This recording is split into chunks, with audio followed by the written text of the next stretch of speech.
Well, I see it's that time of the year again. And by that I mean the time when I plan to make an end of the year list video, but it's at the beginning of the preceding year, by which point everyone had made their lists already and I'm left alone in the dust. And you know what? It's my dust, now I'm gonna roll in it as much as I want to. In other words, salutations people of YouTube, it is I, Screaming Star. And in this video, I'll be talking about my top 15 favorite action figures of 2025.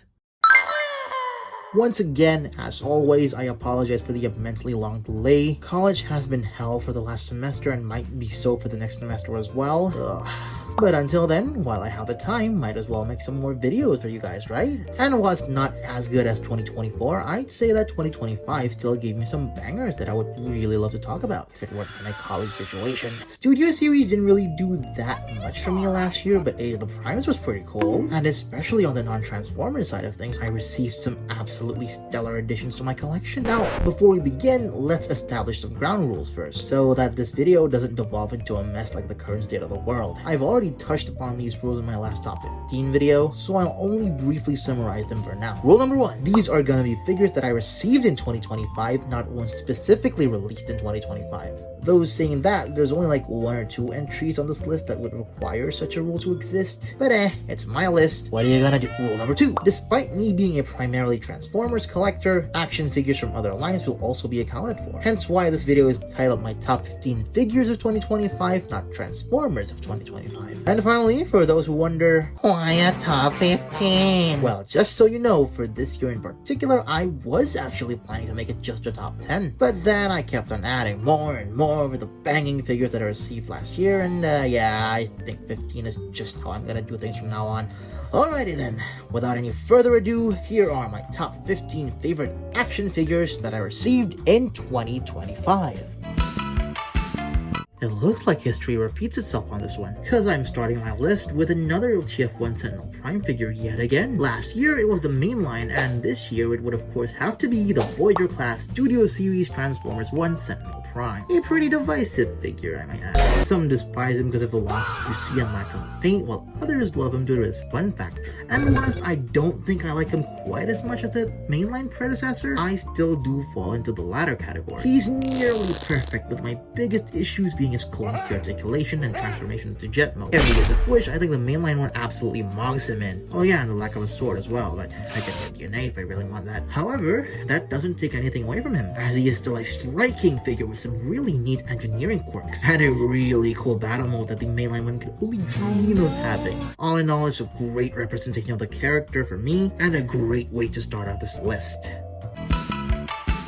I'll have to apologize in advance for this one, because this has gotta be one of the most toy-like of the figures I've ever put on these types of lists. But I cannot deny that the Jurassic World Rebirth Mosasaurus and Boat set is just such a fun package. As it will become apparent in a later entry, I am a huge fan of the Mosasaurus design from Jurassic World Rebirth. In fact, it is one of the only elements I actually enjoy about the film itself. And having a representation of said design in this neat little playable toy that still managed to not skimp out on a lot of the key details just gives me a feeling of vindication, for lack of a less dramatic word. The boat that comes with the set is really fun too, with some nifty play features and oh hello spring-loaded missiles! And did I mention this set only cost me as much as a deluxe class figure? Compared to other figures on this list, this is by far one of the ones that I feel like you guys would like the least. But again, this is my list with my opinions. And with that in mind, I had a ton of fun with this set, and it is absolutely deserving of a spot on this list.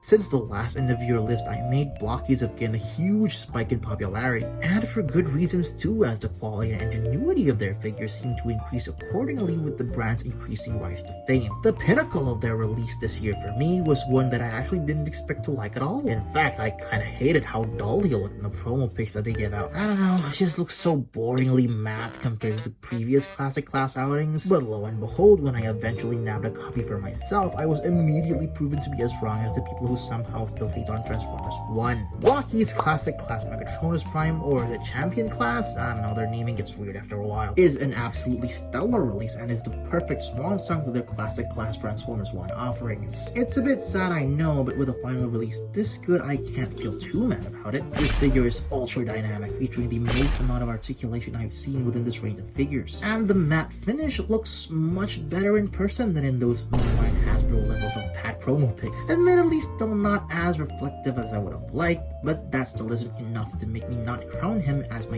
current favorite Blockies release.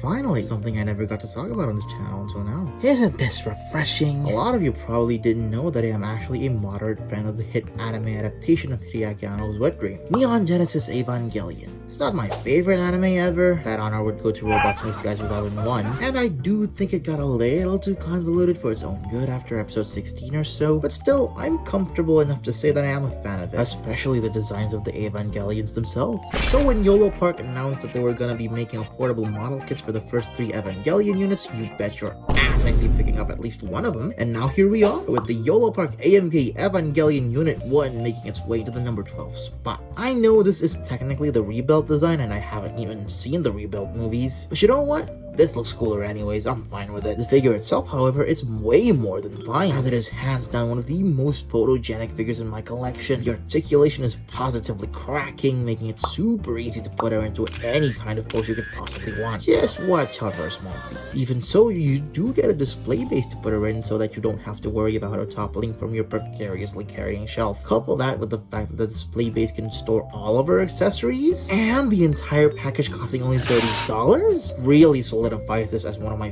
favorite YOLO Park releases of 2025.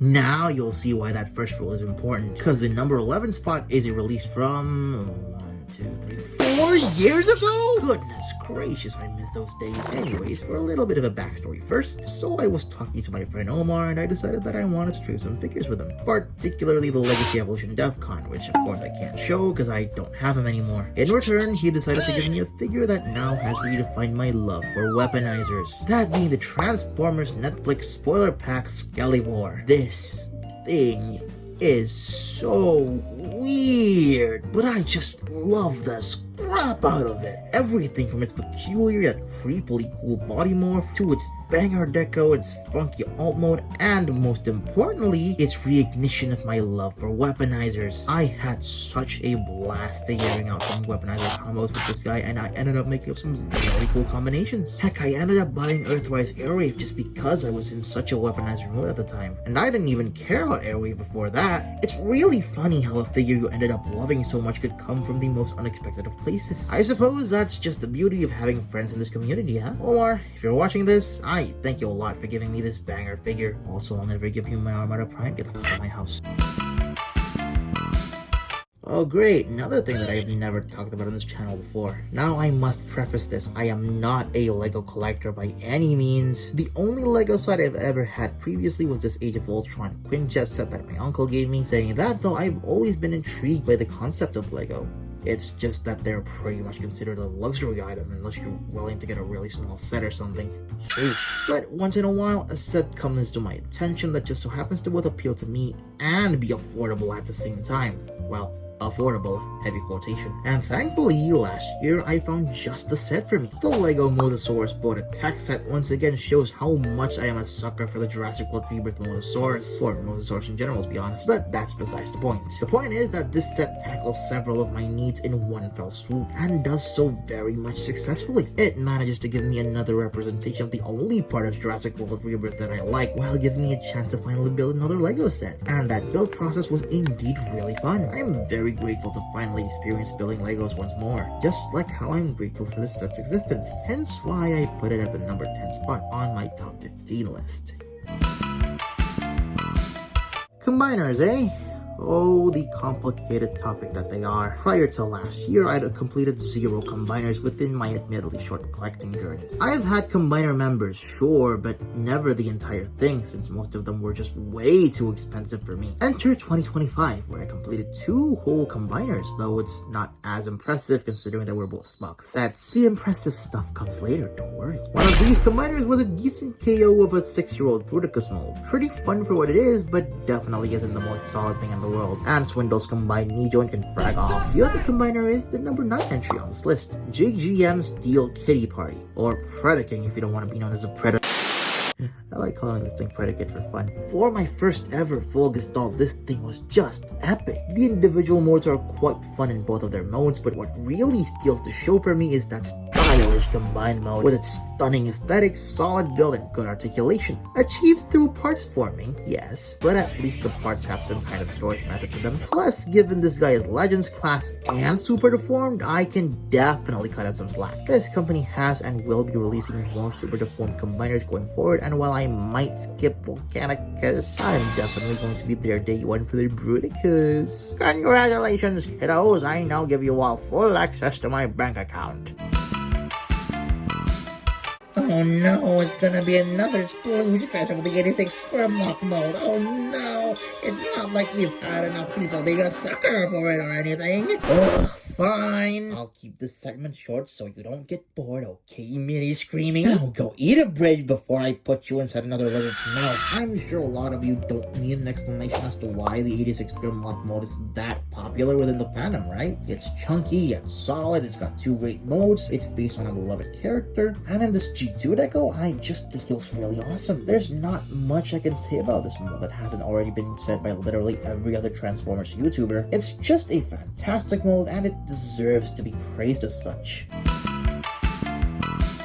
This one should be self-explanatory, right? It's a fantastic looking G1 Starscream figure featured on a channel whose mascot is G1 Starscream. Yeah, I know I use Siege Starscream to represent myself. Oh, fourth wall break, I'm pulling for you, but my profile picture is undeniably just G1 Starscream. Then I decided to put glasses over because haha, self-insert. And the YOLO Park AMK Pro Generation 1 Starscream pretty much ticks all the boxes for me. Except for, yeah, just like the Optimus from last year's list, this thing is coated in a lush metallic paint with some really cool battle damage work that demolishes anything from Siege. Most importantly though, he is completely and unequivocally solid. By far the most solid YOLO Block product I've handled. He feels so good to handle, especially with the added touch of die-cast metal in some of his parts. And look at this, sound effects! Oh, YOLO Park, you just knew how to make a man happy, didn't you? Yes, the past tense is intentional, as this was unfortunately the last YOLO Park product that I took interest in, although times might be changing. All in all, it's an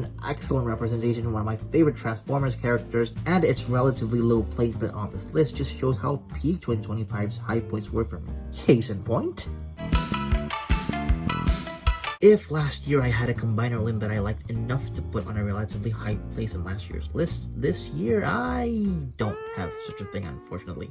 Instead, I have 2. I firstly got leg members to see Yang Culture's Raiden and thought it was a pretty cool set. Perhaps not list contenders, as I did have several gripes regarding their design, but overall it was a damn solid set. Then a few months later, I managed to get the arm members of C Yang Raiden, and ooh man, I am absolutely in love. C Yang Culture's Rulin and Mountain Cereal? Okay bro, whatever, I don't even use third-party names anyway. Also known as Seizon and Suiken are the best Legends class figures I've had since that third-party nose cone that I put on last year's list. I missed out on the full Computron by the way, but oh well. Nose cone is still good enough on its own. What was I talking about?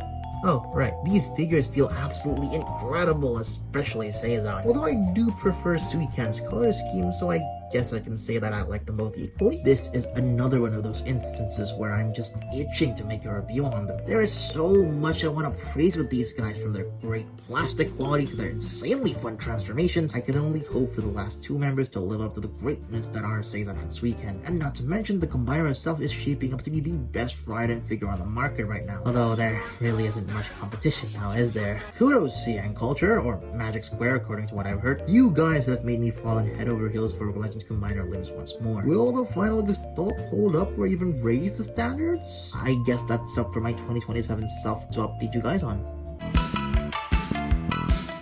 You know, when a figure this peak only made it to number 5, you really start to be grateful for how good your collecting was last year. When I first got my hands on this figure, I was certain he was gonna make it to at least the number 2 spot. But no, look at me now, putting the Jurassic World Hammond Collection Spinosaurus at number flippin' 5. I can't even explain why, other than the fact that I simply love the upcoming figure so much more. Not to say that this figure is anything less than impeccable. I mean, just the fact that we have a fully articulated and massive figure of the Jurassic Park 3 Spinosaurus design is enough to make the 11-year-old edgelord in anyone fool. 2025 truly was the year of Spinosaurus for us dinosaur nerds, and this figure serves as a perfect celebration piece to commemorate the wonderful year we just had. Spinosaurusly speaking, mind you, in general 2025 wasn't a good year per se, but oh well, I'm glad that it's not behind us, and I'm glad that it gave us this amazing figure. And And here we have another figure that I was so sure would get an even higher spot. When I reviewed Transformers Age of the Primes Megatronus the Fallen for the first time, I considered him to be my favorite figure of the year at that point. So don't be surprised when you see that the next 3 entries are figures that I haven't reviewed yet. Sorry guys. I'd already gone at length in my review describing everything that I love about it, so I won't elaborate too much of it here. All I'll say right now is that this figure is so good he beats out every single mainline release that I got from last year, except for Armada Prime of course. Guess that just goes to show the true power of making a banger figure out of a banger design. What can I say? Good toys sell themselves in spite of character recognition. Live and learn, Hasbro. Live and learn. Unlike a lot of people, I am actually a pretty big fan of Godzilla Kong the New Empire. It was a really dumb movie, sure, but was it entertaining?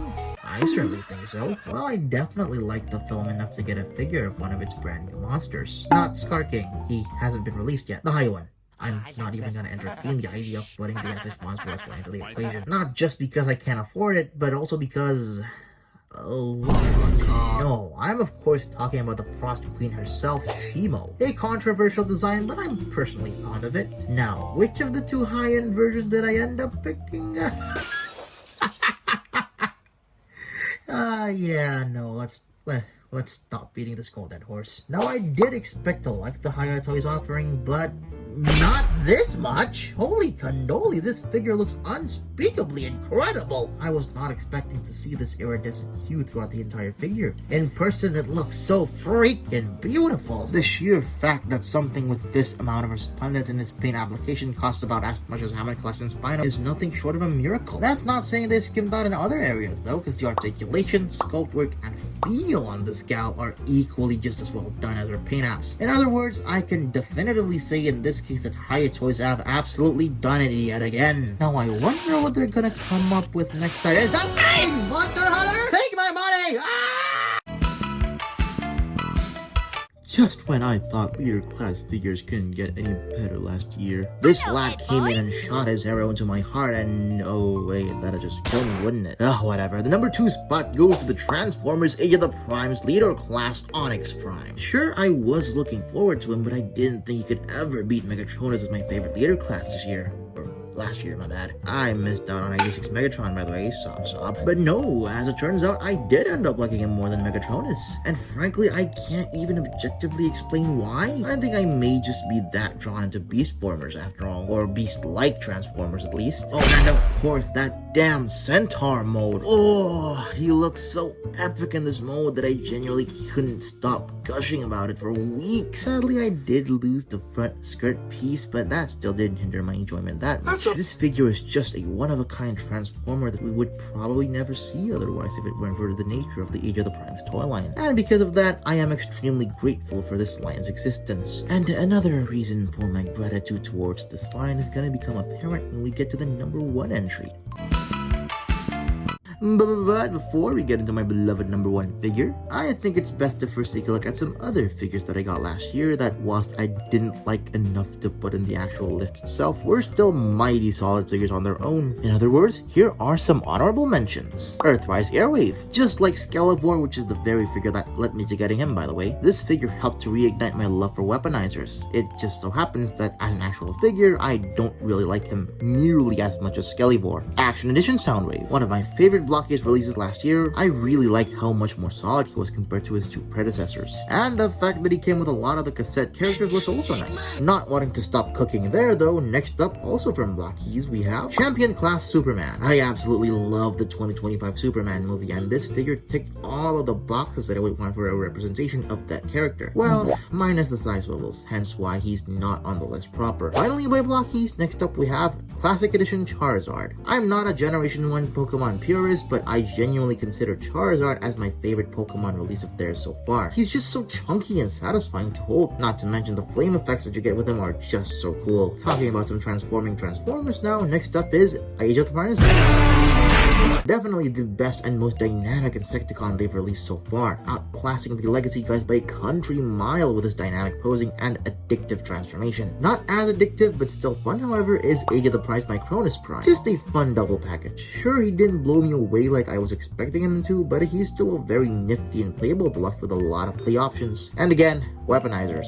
Gotta love them. Rather controversially now, next up we have SS86 Scrapper. Objectively a very flawed figure, but I found him to be quite fun. Also helps that Scrapper is my favorite Constructicon. I didn't get the entire Devastator sadly due to Longhorn and Hook not releasing here, but I like Scrapper enough to keep him as a standalone bot. Moving away from Transformers now, for only one entry, we have Hayatoy's DXK Kong. Another banger Hayatoy's release that I simply just don't love as much as the others. Doesn't mean he's anything less than stellar though. And now, last year, I had a sort of pseudo number 16 entry smacked at the very end of the honorable mentions list. And this year, I've decided that I will indeed continue the tradition, with the technical number 16 figure of this year being Iron Factory Hellbat. Definitely my favorite member of Iron Factory's Breast Force, and coincidentally my favorite member of the show too, the traitorous bastard. And for those who are asking, no, I didn't complete Lyle Kaiser in 2025, but if I did, you bet your keyboard clanking ass that I'm putting him at the number 1 spot. This thing is just incredible. And I'm sure that I'll still put him on a really high spot for this year's list too, but of course that's a topic for another day. But for now, let's divert our attention back to my real number 1 figure of 2025. Who's the coolest shark around? Who's Star's number 1? Skypipe, that's me! It's not often when one's most anticipated figure of a given year ends up becoming their favorite figure of said year by the end of it. Such doesn't apply to me, however, as the Transformers Aya the Prime's Robots in Disguise 2001 Skybite is my absolute favorite figure of 2025. I will hopefully elaborate upon this further in an eventual full review for him, but for now, I'll just say that I've been having a sharktism since way back when, and now having a proper transforming shark figure in my collection, combining my past and current hyperfixation altogether, is just a dream come true for me. Not to forget, Skybot as a character is just so memorable. I loved him in our Idea 1, underrated show by the way, better than Armada, fight me. And his latest appearance in the Cyberworld show has been a treat as well. And even just as a figure on its own, this thing is just perfect for me. He is rock solid in both of his modes, with each of them looking pretty much flawless in my eyes. And that transformation, oh, it's just brilliant. This figure may just be a solid Voyager to most, but to me, he is a culmination of everything I've ever loved since I was a child, and thus deserves to be crowned as my unequivocal favorite action figure of 2025.